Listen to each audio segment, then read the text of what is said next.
എന്നെ കേൾക്കാൻ ആരുമില്ല, എന്നെ മനസ്സിലാക്കാൻ ആരുമില്ലെന്ന് ഇങ്ങനെ മനസ്സിങ്ങനെ വിതുമ്പി പറയുന്ന സമയത്ത് മനസ്സിനോട് പറയണം, മനസ്സേ അങ്ങനെ പറയില്ല.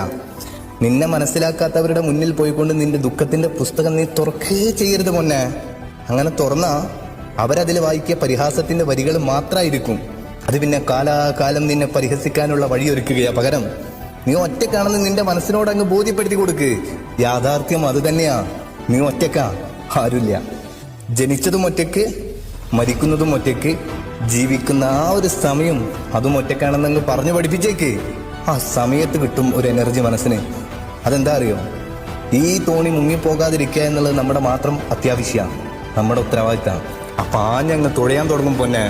ആ തുഴച്ചിൽ നമ്മൾ കരകയറുമ്പാവേ എത്ര പ്രതിസന്ധി ഉണ്ടെന്നുണ്ടെങ്കിലും എത്ര സങ്കടം ഉണ്ടെന്നുണ്ടെങ്കിലും അതൊക്കെ അതിജീവിക്കും പൊന്നെ. കാരണം ഈ ആഞ്ഞ് തുഴയുന്നുണ്ട്, ആ തോണി മുങ്ങിപ്പോകാതിരിക്കാൻ നീ ശ്രമിക്കുന്നുണ്ട്.